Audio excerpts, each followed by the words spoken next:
दोस्तों, इस वीडियो को पूरा देखना क्योंकि आगे जो मैं आपको बताने वाला हूँ उससे आपकी रूह कांप जाएगी। वो आदमी बीमार होता है, अस्पताल जाता है, लेकिन ठीक नहीं हो पाता और अंत में उसकी आत्मा उसका शरीर छोड़ देती है। एक आदमी का एक्सीडेंट होता है और कुछ ही देर बाद उसकी भी आत्मा उसके शरीर को त्याग देती है। वहीं दूसरी तरफ एक आदमी बूढ़ा होता है और 80 साल की उम्र में उसकी भी आत्मा को मजबूरन उसके शरीर को छोड़कर बाहर जाना पड़ता है। अगर आसान शब्दों में कहें तो इन तीनों ही कंडीशन में उस इंसान की मौत हो जाती है। लेकिन क्या कभी आपने सोचा है कि मृत्यु के बाद जब किसी इंसान की आत्मा उसके शरीर से बाहर जाती है तो आत्मा आखिर जाती कहाँ है? क्या एक आत्मा को अपने शरीर से कोई मोह माया नहीं रह जाती? क्या एक आत्मा के लिए उसके शरीर को छोड़ना इतना आसान होता है? और उससे भी बड़ा सवाल, क्या मृत्यु के तुरंत बाद उस इंसान की आत्मा जाती कहाँ है, क्या करती है, कैसे रिएक्ट करती है? ये सभी ऐसे सवाल हैं जो कभी न कभी आपके मन में जरूर आए होंगे, लेकिन अक्सर लोग इस तरह के सवालों से बचने की कोशिश करते हैं क्योंकि उनके पास कोई सटीक जवाब नहीं होता। लेकिन आज हम आपको सनातन धर्म के पुराण के पन्नों से इन्हीं सवालों के जवाबों को ढूंढ कर लाए हैं। आज का ये वीडियो आपके लिए बहुत ही रोचक होने वाला है, जहां हम आपको बताएंगे कैसे एक इंसान की सांसें थमती है, कैसे एक इंसान की आत्मा उसके शरीर को छोड़ती है और शरीर को छोड़कर आत्मा क्या करती है, कैसे करती है, कहां जाती है और क्यों जाती है। दोस्तों, मृत्यु और जीवन प्रकृति का बेसिक नियम है। यहाँ हर रोज हजारों लोग पैदा होते हैं और हजारों लोगों की मौत हो जाती है। जन्म के बारे में तो हम इंसान को बहुत कुछ पता है, लेकिन आज हम बात कर रहे हैं इंसान के मृत्यु के बाद के सफर की। दोस्तों, मृत्यु एक बहुत ही बड़ा, रोचक और रहस्यमय सब्जेक्ट है। दुनिया भर के न जाने कितने वैज्ञानिक एक लंबे समय से मृत्यु जैसी चीज पर शोध कर रहे हैं। वे जानना चाहते हैं कि आखिर मृत्यु के वक्त हमारे शरीर के अंदर होता क्या है। लेकिन जिन सवालों के जवाब को आज के साइंटिस्ट ढूंढना चाहते हैं, हमारे सनातन धर्म के ग्रंथ जिसका नाम गरुड़ पुराण है, उसमें सदियों पहले ही इस बात का जिक्र किया जा चुका है।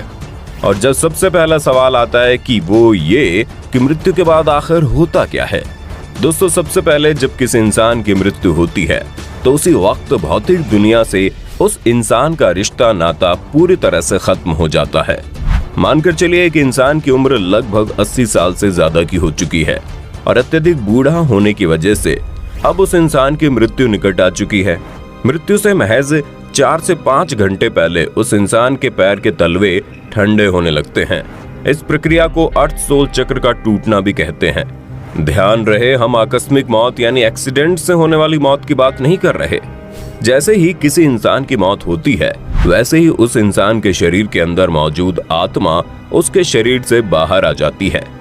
लेकिन अब सवाल यह है कि आत्मा शरीर से बाहर आखिर आती कैसे है।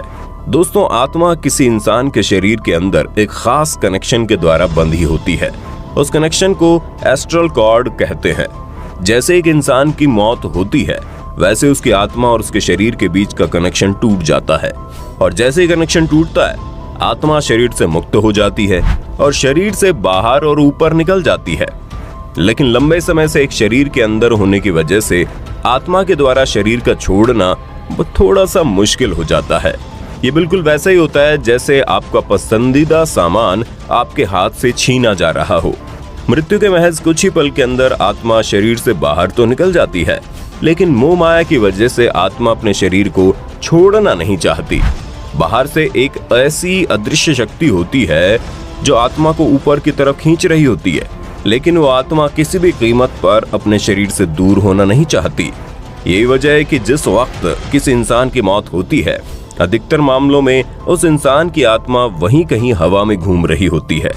आपको जानकर हैरानी होगी कि किसी की मृत्यु के बाद जब मृत शरीर के चारों तरफ मृत इंसान का परिवार और दोस्त घेर कर बैठे होते हैं, कोई रो रहा होता है, कोई उसके बारे में तरह तरह की बातें कर रहा होता है।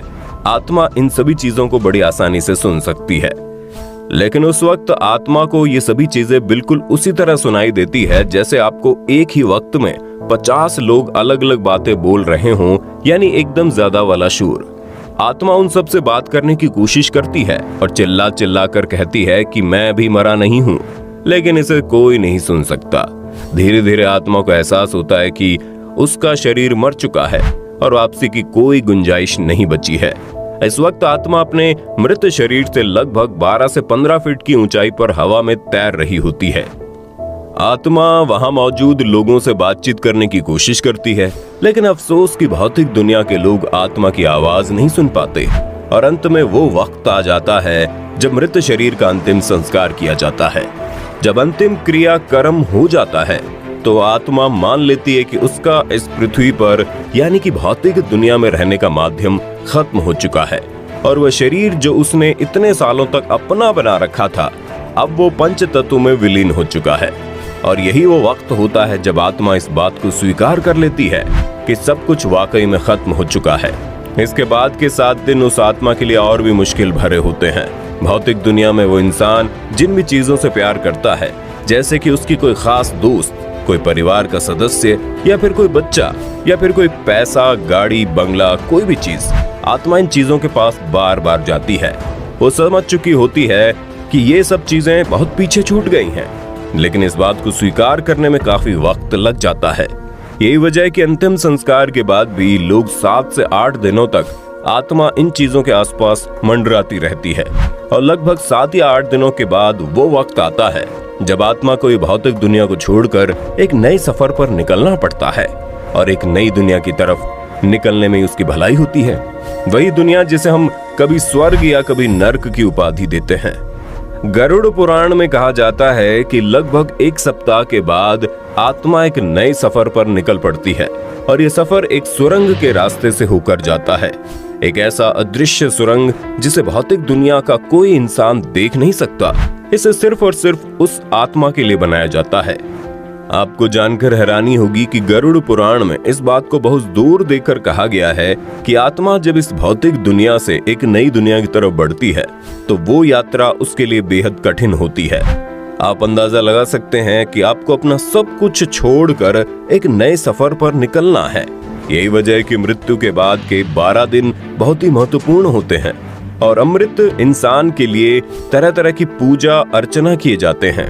यहाँ तक कि हमें आत्मा से क्षमा याचना भी मांगनी होती है ताकि वो अपने साथ कोई भी नकारात्मक भाव जैसे दुख, क्रोध या नफरत साथ लेकर ना जाए, क्योंकि अगर एक आत्मा अपने साथ गुस्सा, दुख या फिर नफरत कोई भी चीज अपने साथ लेकर जाएगी तो वो दूसरी दुनिया में कभी आजाद नहीं हो पाएगी और जिंदगी भर उसकी आत्मा इस दुनिया में भटकती रहेगी।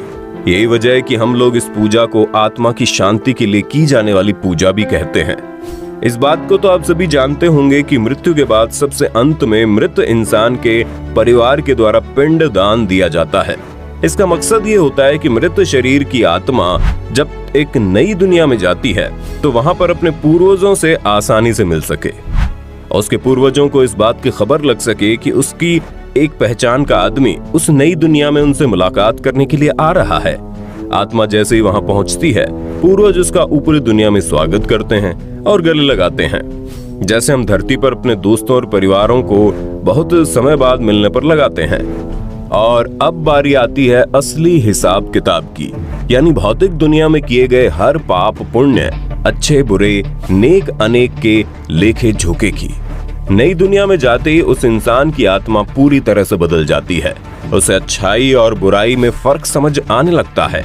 वहां पर उसके अच्छे और बुरे कर्मों के पहचान के लिए कोई और नहीं होता, बल्कि वो उसकी पहचान खुद से करता है।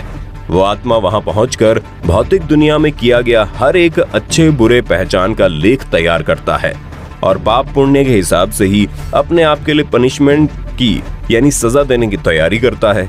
मानकर चलिए एक आत्मा का लेखा जोखा कुछ इस तरह से है कि उसने अपनी जिंदगी में जितने भी पुण्य किए हैं उसके द्वारा किए गए पापों की लिस्ट उससे भी कहीं ज्यादा है। इसके बाद बारी आती है उस आत्मा के द्वारा अपने किए गए पापों के पश्चाताप करने की। पश्चाताप के तौर पर उस आदमी को खुद ही अपने अगले जन्म का हिसाब किताब तैयार करना होता है।